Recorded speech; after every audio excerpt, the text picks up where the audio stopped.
हमारी ज्ञान नहीं सुनते और बकवादों में कहीं पर भी नहाने जाओ, कभी तीर्थों पर जा रहे हैं, कोई और साधना करे। तो सुदर्शन जी को बात याद आ गई, गुरुजी बता रहे थे ये तो वो आदमी है। तब सुदर्शन जी ने कहा कि अरे भीम, तुम्हारे अन्न को जो खाएगा वो सीधा नरक में जाएगा, ऐसी गलती सुदर्शन नहीं करेगा। तुम तो अपराधी व्यक्ति हो, तुमने लाखों बहन करोड़ों बहन विधवा कर दी, करोड़ों बहन बच्चे अनाथ कर दिए रे। अब उस नरक को खा रहे हो, उस रक्त को चाट रहे हो, और जो तुम्हारे अन्न को खाएगा वो भी तुम्हारी तरह नरक में जाएगा। हम नहीं आएंगे। यदि मुझे बुलाना है तो जैसी अश्व जो यज्ञ तुम करने जा रहे हो, ऐसी यज्ञ 100, ऐसी यज्ञों का 100 का फल मुझे दे दो, तब मैं तुम्हारे ग्रास तोड़ू, न कौन नरक में जा, ऐसे पाप के अन्न को खाके। अब भीम भी पहलवान था, मोटे दिमाग के व्याघ्र पहलवान, और फिर राज की ताकत, बॉडी की ताकत, श्री कृष्ण जी की ताकत के हमारे साथ भगवान रहते। तो कहने लगा कि बाबा जी ज्यादा मत बोला, यदि मुझे मेरे भाई और भगवान कृष्ण का मुझे डरना होता, तेरा मुंह न तोड़ देता पीट पीट के। खबरदार फालतू बकवास करिए, तो आना होता ये ना मत आइए, ये कैसे कह दिया हम अपराधी हैं। अब सुदर्शन जी चुप हो गए। भाई कहते साकट और सवान में उल्टा जवाब नहीं दे। भीम गुस्सा करके आ गया, क्या तेरे बगैर हमारी यज्ञ संपूर्ण नहीं होगी?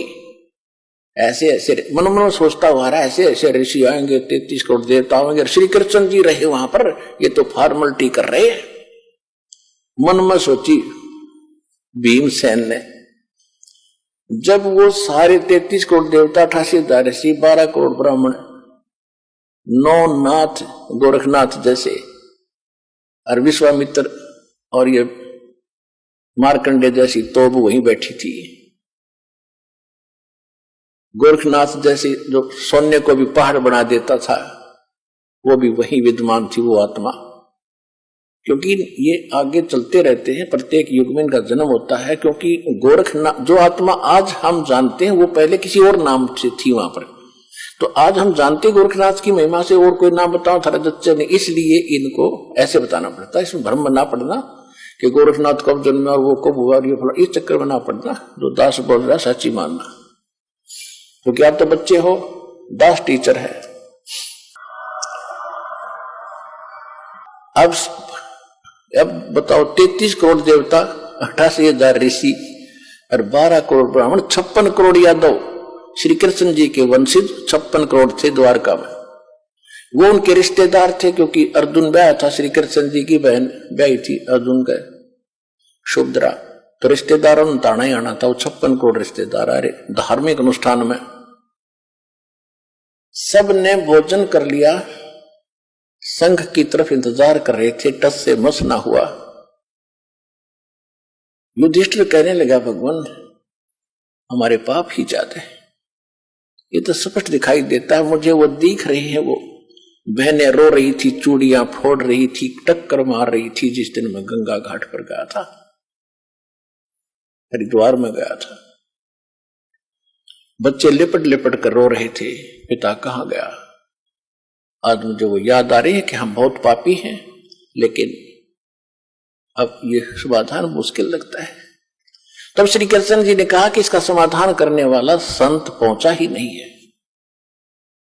युधिष्ठिर को कुछ आशा जागी कि कौन है ऐसा महापुरुष, या गले नहीं उतरी युधिष्ठिर के कि श्री कृष्ण जी ने भोजन खा लिया, और ये 9 नाथ 84 से 33 करोड़ देवता, 88,000 ऋषि, 12 करोड़ ब्राह्मण, वेद के वक्ता जिन चारों वेद कंठस्थ कर रखे थे, दुनिया को बड़ी महिमा सुनाते थे, सिद्धियां भी रखते थे, सबने भोजन कर लिया, शंख नहीं बजा, और कौन है पृथ्वी पर। तब श्री कृष्ण जी ने कहा, भाई एक फिर युधिष्ठिर जी ने पूछा कि भगवान क्या इन महापुरुषों के भोजन से ये समाधान नहीं हुआ? क्या ये साधु संत इतने तपस्वी नहीं है? श्री कृष्ण जी ने कहा कि तपस्वी ना है, ये तो 84 के ढोर हैं, अगले जन्म में कोई गधा बनेगा, कोई कुत्ता। ये अभिमान के मारे हुए हैं, इनके पास वो भक्ति नहीं है। युधिष्ठिर के ना जच्ची यह बात, कैसे ऐसे ऋषि और वहां ऐसे वशिष्ठ मुनि जैसे भी आ रहे, क्योंकि आत्मा ये स्वर्ग में है, ये कभी आ सकती है जब तक ये पुण्य है। इनका चक्कर तो फिर बन जाएगा जब अगले जन्मों में गधेर कुत्ते बनेंगे। सुर नर मुनि जन 33 करोड़ी, ये बंदे सभी निरंजन डोरी। यानी निरंजन के ही संविधान में है। और इसका संविधान क्या है? कोट जन्म तन भर मत होगे, कुछ ना हाथ लगा रे। कुकर सुकर खरबया बोरे, कौवा हंस बुगारे। इंद्र कुबेर ईश की पदवी, ब्रह्मा वण घबराया। विश्वनाथ के लोक को जाकर फिर भी उल्टा आया। इनका जन्म नहीं समाप्त होता। ये पोस्ट है 33 करोड़ देवता, 88,000 ऋषि, व्यास जी आदि, तो ये मर जाएंगी। अगले बार दूसरी आत्मा इन पोस्टों पर होंगी, ये कुत्ते गधे सुअर बन जाएंगे। श्री कृष्ण जी ने अपना आशीर्वाद देकर दिखाया कि देख, कोई अपने आसन पर जहां वो बैठे थे, कोई गधा बनकर खड़ा है, कोई कुत्ता बनकर, कोई सर्प बना है, कोई केंचुआ बना है। उस दृश्य को देखकर युधिष्ठिर घबरा गया कि भगवान ये लीला बंद करो, मैं देख नहीं पा रहा हूं। ये हालत होगी इनकी, हाँ ये हालत होगी इनकी भविष्य में। ये लीला नहीं, ये सच्चाई है। फिर भगवान कौन है ऐसा महापुरुष जिससे हमारा उद्धार हो? तो श्री कृष्ण जी ने कहा कि ऐसे यहां से इतनी दूरी पर, और वो स्थान है, वहां एक महापुरुष रहता है जो सतगुरु का शिष्य है। वो ही एक भक्त है, उससे ही ये कल्याण हो सकता है। ये भी परमात्मा की रजा थी। श्री कृष्ण की जो दृष्टि खोल दी, उसको वही दिखाई दिया। अब वो संत है जिससे यह बात बन सकती है। तो फिर पूछा कि उस साइड में कौन भेजा था निमंत्रण के लिए? कि भीम भेजा था। तो भीम को बुलाकर पूछा कि आपने इस महापुरुष को निमंत्रण दिया या नहीं? भीम ने कहा जी निमंत्रण तो दिया, लेकिन वो तो कुबोल आदमी है, वो अच्छा आदमी नहीं है। श्री कृष्ण जी ने पूछा, भाई देखो, आपकी जो सेवा दी थी वह पूरी करनी चाहिए थी। कौन कैसा है ये आपने नहीं देखना होता है, वो तो यहां ही बेरा पट्टेगा कौन कैसा है। और यह कोई बात थी तो हमें बताना चाहिए था।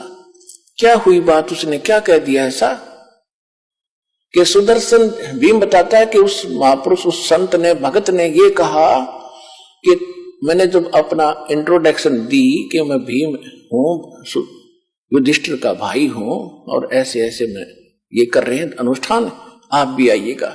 उन्होंने कहा कि तुम्हारे अन्न को तो वो खाएगा जिसने नरक में जाना हो, तुम तो अपराधी व्यक्ति हो, घोर पाप कर रखा तुमने। श्री कृष्ण जी को मालूम था कि ये भी पहलवान है, इसने भी कुछ बकवास जरूर करी होगी। तो आपने क्या उत्तर दिया? कि मैंने ये उत्तर दिया कि यदि मुझे भगवान का डर ना होता, मेरे भैया से मैं बहुत शर्म करता हूं, नहीं तो तुझे मैं यही समार देता, तेरा मुंह तोड़ देता। ऐसा कुबोल बोला उसने। श्री कृष्ण जी ने कहा, देखो साधु संतों के साथ इस तरह बोलना भी पाप है। तूने एक अपराध और कर लिया, भले आदमी, तुम इतनी संकट के अंदर खड़े हो आज, और उसने कौन सी झूठ बोल दी? अपराधी हो तभी तो तुम इतना दुख हो रहा है, नहीं तो नहीं होता ये, और उसके बिना ये हो नहीं सकता। मुझे बताना चाहिए था, चले मेरे साथ, उसके बिना यह बात बढ़े। अब तो उनके जमीन छोटी पड़ गई थी, उनको कह रहे भीड़ी धरती होगी, और कोई हो नहीं रहा संकट जो का, तो करोड़ अरबों रुपये खर्च भी हो लिए, अब मरता क्या नहीं करता। बिल्ली बिग्गी बनकर, बिग्गी बिल्ली बनकर, और वो भी साथ साथ श्री कृष्ण जी बोले चलो मेरे साथ। पांचों पांडव छठे कृष्ण जी और रथ लेकर के वहां पहुंचे। एक योजन यानी 4 कोस की दूरी पर रथ छोड़ दिया। रथ पीछे पीछे आ रहा है और पांचों पैदल चल पड़े। श्री कृष्ण जी ने जाकर, उस दिन क्या हुआ कि सुदर्शन जी ने ये बात जाकर बताई अपने गुरुदेव करुणामय अर्थात परमेश्वर कबीर जी से कि भगवान भीम आया था और ऐसे ऐसे कह रहा था, मैंने तो उसको मना कर दिया। परमात्मा बोले बहुत अच्छा किया बेटा, न जल का मर जाता, इतना पाप है उनके ऊपर, तो ऐसे अन्न को खाना नहीं चाहिए। अब परमात्मा बोले वो फेर आवेंगे भाई, क्योंकि उनका काम तो बनना ही नहीं है, बनना ही यहां से है, वो तो हमसे ही बनेगा। और बेटा अवश्य आएंगे, फिर भी वो आएंगे, नाक रगड़ेंगे तेरे पास, माफी मांगेंगे, वो देख लेना जब उनका काम बनेगा। अब सुदर्शन ने सोचा भी ये तो फिर दुखी करेंगे, वो तो वहां से छोड़ के झोपड़ी और भ्रमण पे निकल गया मैंने भी इस दिन के लिए। उधर से वो आ रहे थे, परमात्मा ने अपनी महिमा बना के रखनी थी, अपने भगत की इज्जत रखनी थी और अपनी भक्ति की टेक रखनी थी, इज्जत रखनी थी, जनता में जनाना था कि हमारी भक्ति ऐसे ऐसे फल सबसे ताकतवर और श्रेष्ठ है। खुद सुदर्शन रूप बनाकर अपने शिष्य का झोपड़ी में बैठ के जाकर अपनात्मा अध्यात्म मार्ग के अंदर एक ऐसी परमात्मा की रजा होती है, उसमें किसी को बताने की आवश्यकता नहीं पड़ती ये कितनी कौन पोस्ट है या कौन व्यक्ति है, कौन पुरुष है, कौन सिद्ध है। अपने आप ताकतवर के सामने वाला अपने आप झुक जाता है। जब श्री कृष्ण जी वहां आए तो परमात्मा बैठे थे झोपड़ी में आसन पे। श्री कृष्ण जी ने मुकुट समेत प्रणाम किया। श्री कृष्ण जी दंडवत प्रणाम कर रहे हैं तो सारे पांचों पांडवों ने भी करना था, क्योंकि वो तो फंसे पड़े थे। पहलवान ने भी प्रणाम किया, दंडवत प्रणाम किया। फिर खड़ा होकर के श्री कृष्ण जी ने कहा कि हे परवरदिगार, ये युधिष्ठिर है, ये इसके सब भाई हैं, इन्होंने एक यज्ञ किया है, इनको आपत्ति आई है, आपको मंत्र देने आए हैं, आपको ले लिवाने के लिए आए हैं। आप चलिए सृजनहार, इनका उद्धार करिए, इनके यज्ञ में चलिए, इनका कल्याण हो जाएगा। साधु संत से ही होता है कल्याण। तब परमेश्वर ने कहा सुदर्शन रूप में कि भाई देखो महाराज जी, आप त्रिलोकीनाथ रहे, मैं एक गरीब आदमी झोपड़ी वाला, आप तो समर्थ हैं, आप सक्षम हैं, आप तो लीला कर रहे हो, आप भी तो कर सकते हो। श्री कृष्ण जी बोले नहीं, जिसका काम उसी को साजे और करे तो मूर्ख बाजे, तो आपसे होगा भगवान। तो श्री परमात्मा ने कहा, सुदर्शन रूप में बैठे थे, कहा कि भाई मैंने इस पहलवान से बताई थी मेरी शर्त पूरी करो। कौन सी शर्त थी आपकी? श्री कृष्ण जी ने पूछा, क्या शर्त थी आपकी? मेरी शर्त है कि 100 भीम ने बता दिया था कि ये शर्त भी रखी उसने कि 100 अश्वमेघ यज्ञ का पुण्य मुझे दो, तब मैं चलूं। इस बात से मुझे और दुख हुआ कि ये आना ही नहीं चाहता। तो श्री कृष्ण जी को वहां पता लग गया था कि ये कंडीशन है महात्मा की असली, तो वह भी उनका ध्यान में थी बात। तो जो ही सुदर्शन रूप में परमेश्वर ने कहा कि मेरी वो कंडीशन पूरी करो जो शर्त मैंने रखी थी, 100 अश्वमेघ यज्ञ का फल मुझे दो, तब मैं चलूं। श्री कृष्ण जी ने कहा, अरे पुण्यात्माओं, ये वेद भी प्रमाण देते हैं, खुद भगवान भी प्रमाण देते हैं, चारों युग में मेरे संत पुकारे कूक कहा हम हेल रे, हीरे माणिक मोती बरसे ये जग चुगता ढेल रे।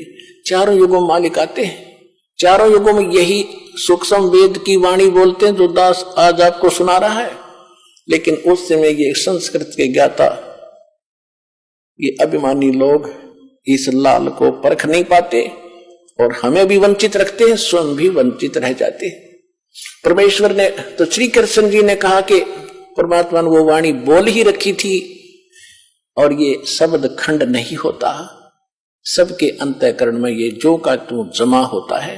चाहे कितनी बार जन्म कुत्ते का देखा हो लो, मनुष्य का जब जन्म होगा और यदि आपका वो टीवी चालू हो गया जातक से, तो आप सामने ये कभी भी ये वाणी पढ़ सकते हो, सामने नजर आ जाएंगी, सुन भी सकते हो अंदर से टेप की तरह। तो श्री कृष्ण जी ने कहा, आपकी वाणी है भगवान संत मिलन को चालियो तजमाया अभिमान, जो जो कदम आगे रखे सो सो हो ये समान। इस अध्यात्म मार्ग से आपने भी शिक्षा लेनी है कि जिस समय यदि इस सतलोक आश्रम बरवाला में ये दास बैठा है, पृथ्वी पर संत कहो, सतगुरु कहो या दास कहो, जिसके पास वो अनमोल खजाना है जो किसी के पास नहीं है, इससे वो अनमोल खजाना प्राप्त करने की विधि कैसे है? संत मिलन को चालियो तजमाया अभिमान, जो जो कदम आगे रखे ओ हे ये समान।